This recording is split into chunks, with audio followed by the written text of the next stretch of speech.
देख रहे हैं KSBN टीवी को, देखें, सब्सक्राइब करें, लाइक करें, शेयर करें और बेल आइकन को दबाना ना भूलें। जहां आज भारतीय स्वच्छता मिशन के पंचायत स्तर पर पंचायत विकास पदाधिकारी के अंतर्गत बहाल की गई पंचायत स्वच्छता कर्मी एवं स्वच्छतागाही स्वच्छता पर्यवेक्षक की वेतन मांग और अपनी पूर्ण नौकरी की व्यवस्था को लेकर के पिपरा विधायक रामविलास कामत के घर पहुंचे, जहां विधायक ने उन्हें आश्वासन देते हुए जिन्होंने कहा कि आगे सत्र की विधानसभा विधेयक में हम अपनी चर्चा रखते हुए आपकी व्यवस्था को कायम किया जाएगा।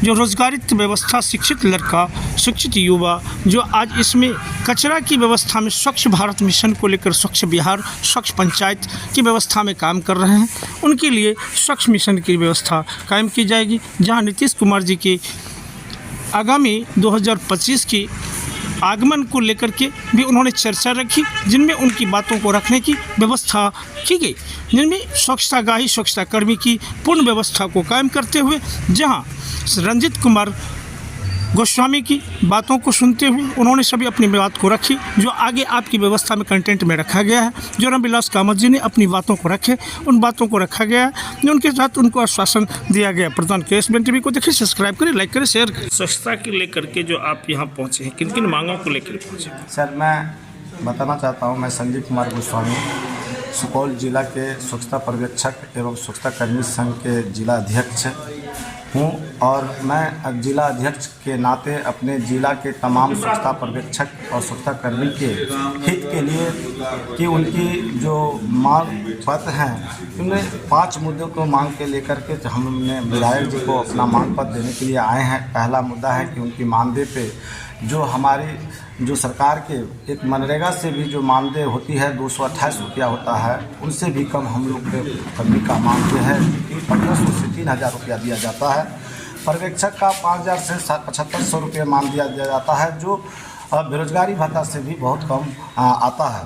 पहला मांग है कि बिहार सरकार से हमारे जो ग्रामीण विकास विभाग का दिनांक जो है वो 1353 और 664 दिनांक 8/11/2022 के आलोक में कहना था, जल्दी करो। लोहिया स्वच्छ बिहार अभियान के तहत स्वच्छता पर्यवेक्षक का संविदा के आधार पर नियोजन किया गया है, लेकिन नियोजन संविदा कर्मी के तहत जो भी लाभ और मापदंड है वह पर्यवेक्षक को नहीं दिया जा रहा है। इस लेटर के भी मांग हम लोग रखते हैं और बिहार सरकार के पंचायती राज विभाग द्वारा पत्रांक जो 14 और 2019 में 325 पंचायती राज दिनांक जो है 2021 के आलोक में स्वच्छता पर्यवेक्षक का मान था, वो 20,000 रुपये पर मंथ दिया जाता था, जो कि हम लोग को अभी तक नहीं मिलता है। उसके लिए भी हम अपना मांग रखते हैं। स्वच्छता पर्यवेक्षक का मानदेय बिहार रूरल BRTS से दिया जाए, हमें पंचायत हटाकर हमें इस जिला या प्रखंड स्तर से दिया जाए। स्वच्छता कर्मी का उचित मानदेय जो होता है वह दिया जाए और स्वच्छता पर्यवेक्षक और स्वच्छता कर्मी के 60 वर्ष की आयु तक सेवा निरत करने का 7 EPF और ESIC का हस्तांतरित किया जाए।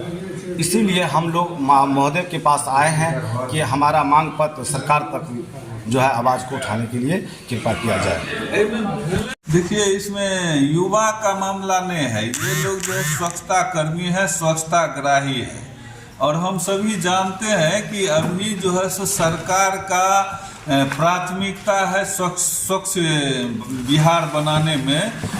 सरकार इसमें लगी हुई है, स्वच्छता पर जोर शोर से काम चल रही है और माननीय मुख्यमंत्री नीतीश जी का यह जो है सो ड्रीम प्रोजेक्ट है स्वच्छता अभियान और राष्ट्रीय स्तर का भी अभियान है। यह गांधी जी के नीति से, उनके कार्यक्रम से यह जो है सो इस योजना को लेकर के बिहार सरकार इस पर तेजी से काम कर रही है। हम एक बात को नज़दीक से देखे हैं और समझ भी रहे हैं इसको कि इसमें जो कर्मी काम करते हैं, सबसे नीचे स्तर का काम समाज में इसको माना जाता है कि कचरा उठाना, कचरा बीनना, उसको छांटना, और इस काम को ये लोग करते हैं। इन लोगों को प्रोत्साहित करने के लिए, सम्मान देने के लिए और इन लोगों के जीवन यापन का व्यवस्था करने के लिए इन लोगों के बातों को हम सरकार तक पहुंचाएंगे। जिस माध्यम से भी होगा हम माननीय मुख्यमंत्री जी तक और इस विभाग को यह बात हम पहुंचाएंगे।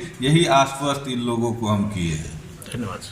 सुनिए, मुख्यमंत्री जी फिर इसी स्वच्छता को लेकर के पूरे भ्रमण यात्रा में कोसी प्रमंडल में भी घूम रहे हैं। इसमें क्यों यात्रा स्वच्छता को लेकर के नहीं, उनका एक जो है न हर वर्ष लगभग यह कार्यक्रम एक कोई न कोई भ्रमण का बनता है। इस वर्ष जो है सो प्रगति यात्रा पर है।